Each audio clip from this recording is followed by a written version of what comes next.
જય સ્વામિનારાયણ, નમસ્કાર, welcome to રીપી learning hub. વિદ્યાર્થી મિત્રો, આપણે લાસ્ટ સેશનની અંદર ગ્રેહામના વાયુ પ્રસરણના નિયમ પર આધારિત એમસીક્યુની ચર્ચા કરી.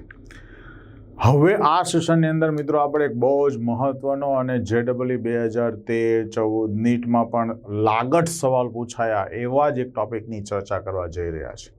ટોપિકનું નામ છે મિત્રો વાન ડર વાલ્સ સમીકરણ.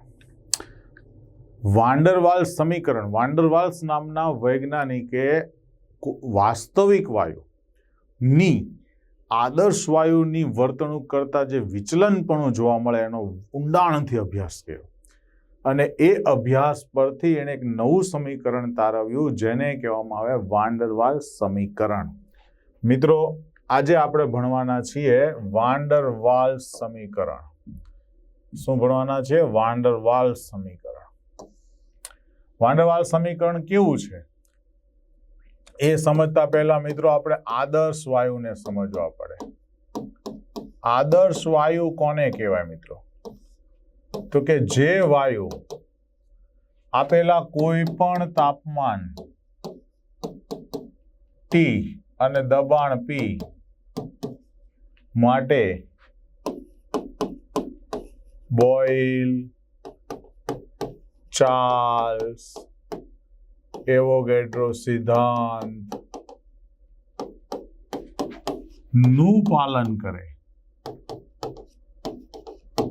એને કહેવામાં આવે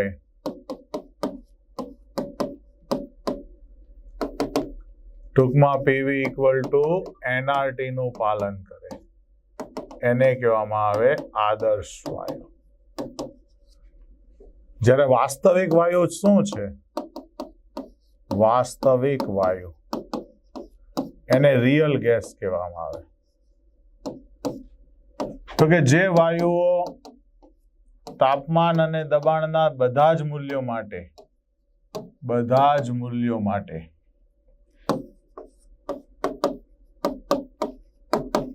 PV = nRT નું પાલન કરતા નથી એને કહેવામાં આવે વાસ્તવિક વાયુ કહેવાય. શું કહેવામાં આવે? વાસ્તવિક વાયુ. રેડી? જે વાયુ કોઈ પણ તાપમાન અને દબાણ માટે આદર્શ વાયુ સમીકરણને અનુસરતા હોય ને બધાને આદર્શ વાયુ કહેવાય. જો ન અનુસરતા હોય તો બિન આદર્શ અથવા તો એને વાસ્તવિક વાયુ, રિયલ ગેસ કહો. એક વાત તો બધા યાદ રાખવી જ જોઈએ મિત્રો કે હંમેશા લો pressure and high temperature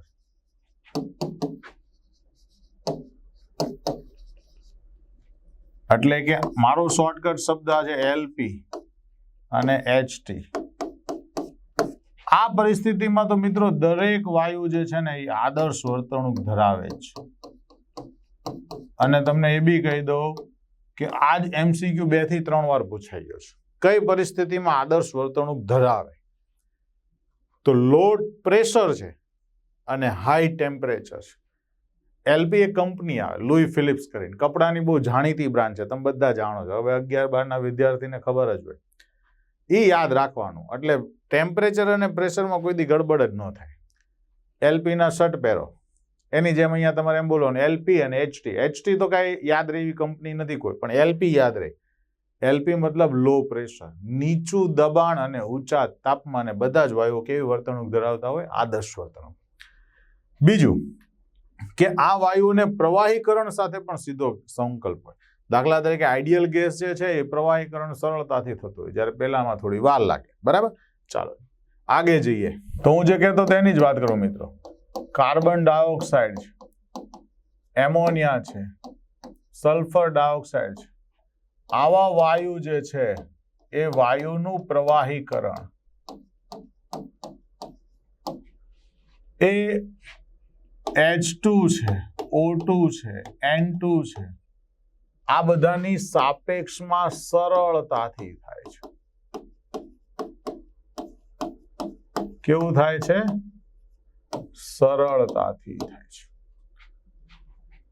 કેમ? તો કે એનામાં આ બધી વિચલન જોવા મળ્યું. પેલામાં મુશ્કેલ છે, આમાં કેમ છે? તો આ બધું જોવા માટે મિત્રો બોયલનો નિયમ તમને બધાને ખબર છે. બોયલનો નિયમ કયો છે? તો કે PV = K. એટલે આને માટે શું કરવું પડે? તો દરેક વાયુમંડળનું નોંધપાત્ર જે વિચલન છે એ વિચલનનો અભ્યાસ કરવા માટે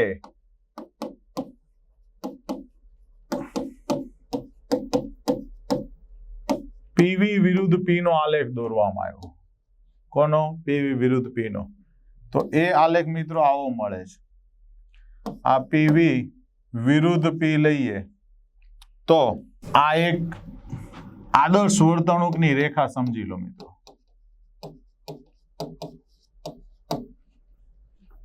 આદર્શ વર્તણૂક. અને એક બીજું પણ કહી દઉં તમને. આને માટે આપણે PV/nRT જેને કહેવામાં આવે દબનીય અવયવ Z કહેવામાં આવે. શું કહેવામાં આવે? દબનીય અવયવ Z. એનો પણ આપણે ખ્યાલ રાખવો પડશે. એકચ્યુઅલી આ PV/nRT છે. સમજો ને, આ PV/nRT નો આલેખ છે. આપણે આદર્શ વર્તણૂક સમજીએ તો હાઇડ્રોજન છે, હિલિયમ છે, એને માટે આદર્શ વર્તણૂક આમ સ્ટ્રેટ લાઇનમાં જ આવે છે, કોઈ પણ દબાણે જુઓ. પણ નાઇટ્રોજન, કાર્બન મોનોક્સાઇડ એ બધા માટે આવી રીતે આ રેખાઓ આવે છે. આમ દાખલા તરીકે આ નાઇટ્રોજનની છે, આ કાર્બન ડાયોક્સાઇડ મોનોક્સાઇડની છે, આ મિથેનની છે. આ બધા માટે જુદી જુદી રેખા. તો આ વક્ર આલેખ કેમ આવે છે, સ્ટ્રેટ લાઇન કેમ નથી આવતી? તો એનું કારણ છે એના વર્તણૂકમાં થતું વિચલન. તો મિત્રો જે PV/nRT છે એને આપણે શું કીધું? તો કે PV/nRT ને કહેવામાં આવે દબનીય અવયવ Z કહેવામાં આવે. શું કહેવામાં આવે છે? દબનીય અવયવ Z. તો આ Z માટે આપણે ત્રણ વાત વિચારી શકીએ. જો Z બરાબર 1, Z greater than 1 ને Z less than 1. Z બરાબર 1 નો મતલબ PV/nRT = 1, મતલબ PV/nRT મતલબ કે આદર્શ વર્તણૂક ધરાવે છે.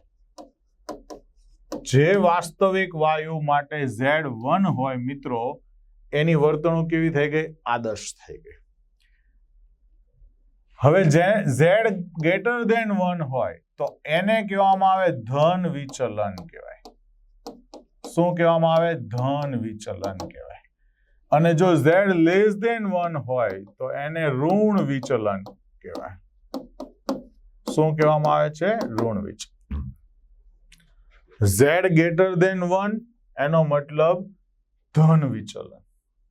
Z less than 1 એનો મતલબ ઋણ વિચલન.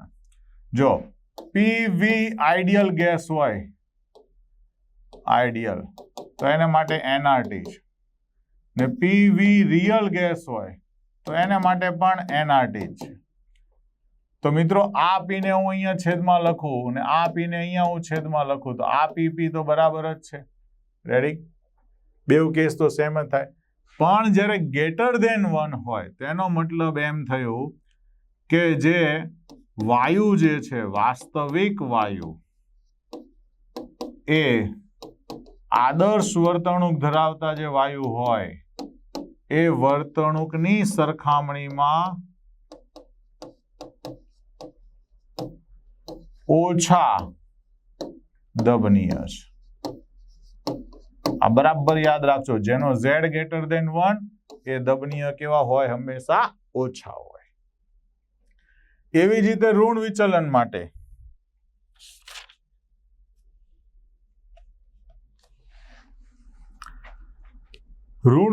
માટે શું કહી શકાય? તો કે વાસ્તવિક વાયુઓ જે છે એ આદર્શ વર્તણૂકની સાપેક્ષમાં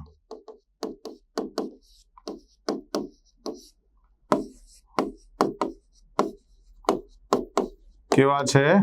વધુ દબનીય છે. પેલા ઓછા દબનીય છે, આ વધુ દબનીય છે. આ બરાબર યાદ રાખવાનું. દબનીય અવયવ Z ફેક્ટર શું બતાવે છે? તો મિત્રો એ આપણને એમ બતાવે છે કે Z બરાબર 1 હોય તો આદર્શ વર્તણૂક. આપણે આગળના જ આલેખમાં તમે જુઓ તો આ Z બરાબર 1 છે એમ સમજો. અહીંયા Z greater than 1 છે ને અહીંયા Z less than 1 છે.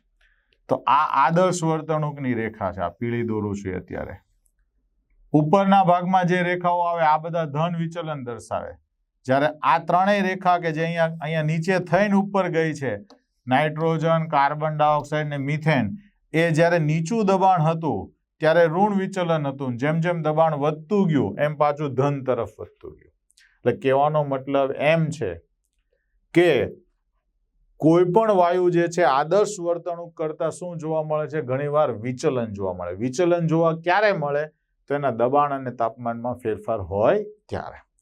તો મિત્રો એટલે જ મેં અહીંયા કીધું કે Z is equal to 1, Z less than 1 અને Z ગ્રેટર ધેન 1. આ ત્રણે ત્રણ MCQ છે, બરાબર યાદ રાખજો. ચલો નેક્સ્ટ વાત કરીએ. તો આ વાન ડર વાલ્સ નામના વૈજ્ઞાનિકે આદર્શ વાયુ સમીકરણ PV ઇક્વલ ટુ nRT માં થોડો સુધારો કર્યો. આ કયું સમીકરણ છે? આદર્શ વાયુ સમીકરણ. એમાં સુધારો કર્યો. કયો સુધારો કર્યો મિત્રો? જુઓ, આ એક કન્ટેનર છે, સમજો. અહીંયા તમે જાણો P દબાણ, V વોલ્યુમ, N R અને T. હવે આ તો બધું અચળ છે, પણ આ બેમાં જ ચેન્જ થવાનું છે. કઈ રીતે? જો, દબાણ શું છે? તો કે વાયુના અણુઓ જ્યારે દિવાલ ઉપર અથડાય ત્યારે ઉત્પન્ન થતું દબાણ છે. તો જો વાસ્તવિક વાયુના અણુઓ જ્યારે અહીંયા માની લો કે કોઈ અણુ છે તો એની એક્ઝેટ ઉપરનો અણુ, એક્ઝેટ નીચેનો અણુ, આમ ફરતા અણુઓ હશે, વચ્ચે જે હશે એની ફરતે. તો આમ ખેંચે તો પેલો આમ ખેંચે, આમ ખેંચે તો આમ ખેંચે, ટૂંકમાં ઉપરવાળો ઉપર ખેંચે તો એક્ઝેટ નીચે ખેંચાય. બધી દિશામાં સરખું ખેંચાણ અનુભવે. મતલબ લાગતું જે પ્રેશર જે છે, આનું પરિણામી અસર જે છે એ તો શૂન્ય થાય. પણ જો જ્યારે આ દિવાલની એક્ઝેક્ટ નજીકમાં અથડાવાની તૈયારીમાં હોય ત્યારે ઉપરનો ખેંચતો અણુ એક્ઝેક્ટ નીચેનાને બેલેન્સ કરે. આ બે પણ આની બહાર તો કઈ છે નહીં, દિવાલ આવી ગઈ. તો હવે આ અણુ એક અહીંયા ખેંચે, અહીંયા ખેંચે અને અહીંયા ખેંચે. પરિણામે આ અણુ વડે દબાણ પૂરેપૂરું ઉત્પન્ન થશે નહીં. એટલે આણે શું કીધું? તો કે આ જે દબાણ જે છે, આ જે ઉદ્ભવતું દબાણ છે, એમાં કંઈક ઉમેરવું પડે. આ શું કરવું પડશે? કંઈક ઉમેરવું પડશે. જો તમારે એને આઈડિયલ બનાવવું હોય તો તમારા જે વાસ્તવિક દબાણ છે એમાં તમારે કંઈક નાખવું પડે. તો એ ઉમેરવું પડતું દબાણ કેટલું હોય? તો કે એ એના ઘનતાના વર્ગના સમપ્રમાણમાં હોય. શું હોય છે? ઘનતાના વર્ગના સમપ્રમાણ.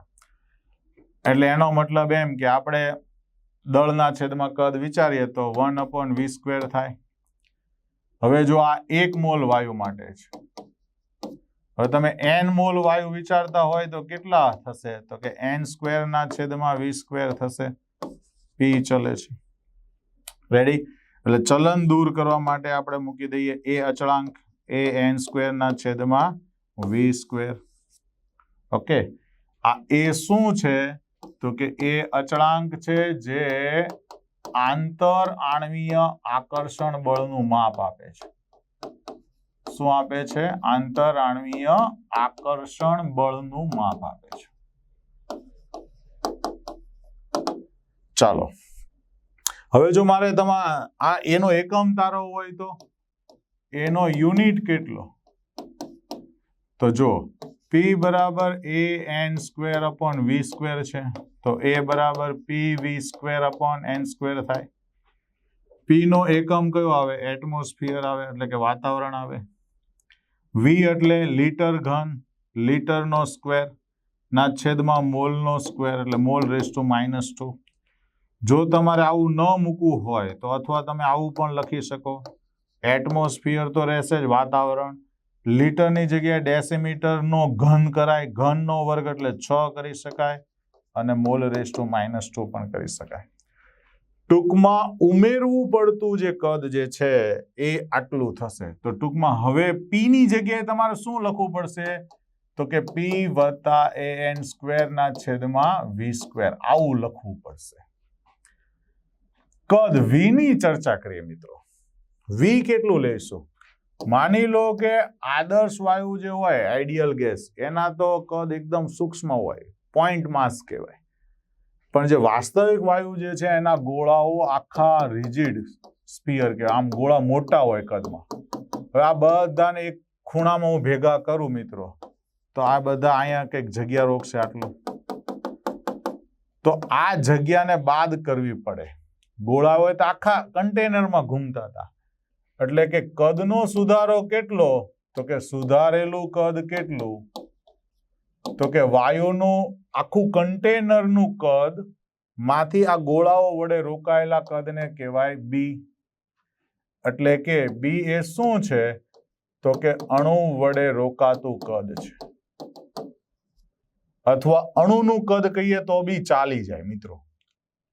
અણુનું કદ કહી દઈએ. અણુનું કદ. જો n મોલ અણુ હોત તો મિત્રો કેટલા કદ રોકાત? n મોલ અણુનું કદ કેટલું થાય? તો કે nb થાય. તો માટે v બરાબર શું લેવું પડે? v માઇનસ nb લેવું પડે. તો આ આપણે સુધારેલું મૂકવાનું થશે. રેડી? ખાસ યાદ રાખજો. હવે આપણે બી નો એકમ પણ તારાવીએ તો v બરાબર nb. તો b બરાબર શું લખી શકાય?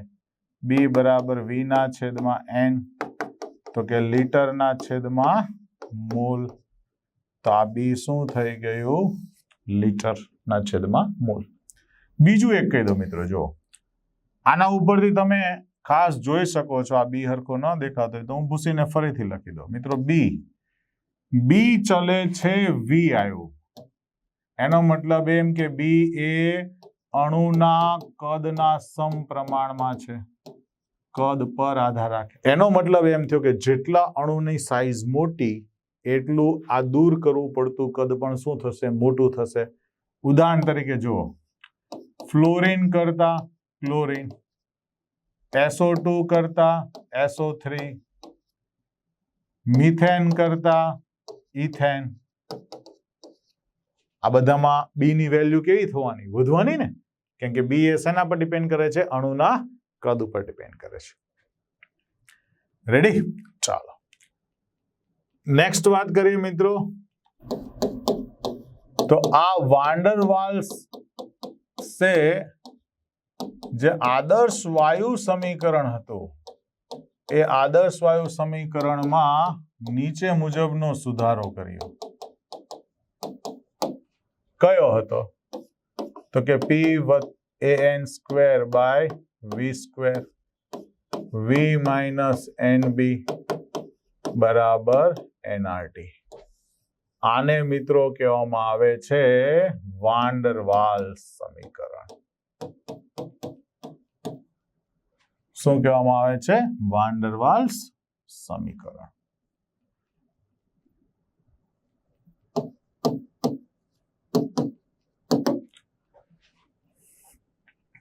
આપણે મિત્રો આના પરથી આઈએમપી એમસીક્યુ માટે ખાસ ચર્ચા કરીએ તો એ આની ત્રણ પરિસ્થિતિ છે.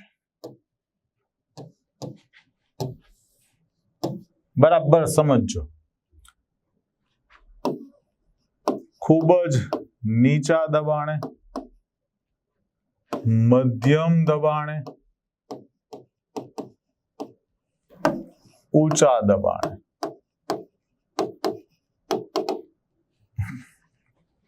હવે જોજો, ત્રણેય ભાગ અહીંયા જ લઈ લઈએ છીએ.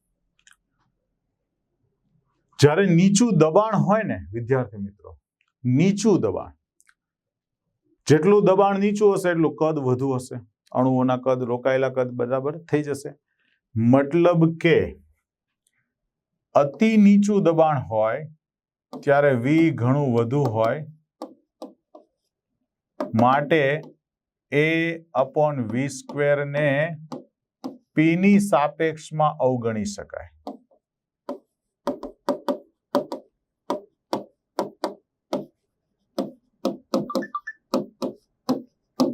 બરાબર સમજો ખાસ. જો કદ વધુ તો કદનો વર્ગ એ વધુ થાય. 1/v² એટલે પાછો નાનો થઈ ગયો. દબાણ એ નીચું છે અને આ નીચું છે, પણ આ એકદમ નાનું થાય એટલે એને શું કરી દેવાનું? અવગણી શકવાનું. એવી જ રીતે v ની સાપેક્ષે b ને પણ અવગણી શકાય.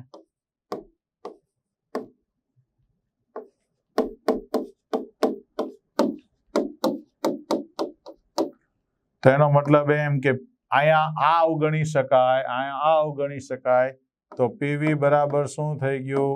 આરટી થઈ ગયું. આપણે કોની માટે વાત કરીએ છીએ? 1 મોલ માટે વાત કરીએ છીએ. જો આ અવગણ દીધું તો પી વધ્યું, આ અવગણાઈ ગયું તો વી વધ્યું, મતલબ પીવી વધ્યું, N1 લઈ લીધો અને આરટી આવી ગયો. રેડી?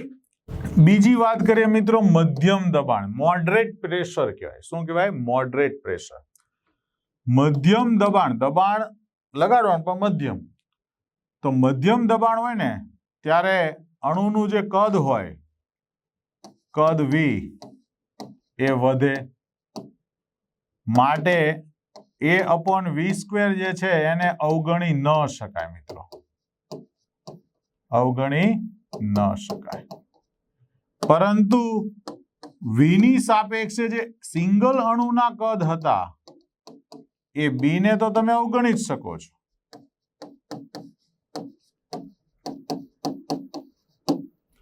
તો હવે શું થશે જોજો, P/A/V² થયું, આને અવગણ્યું એટલે આ V વધ્યું અને આ RT વધ્યું. બરાબર? ચાલો, V અંદર ગુણાઈ ગયો એટલે PV, આ V ગણાઈ ગયો એટલે A/V અને RT વધ્યું.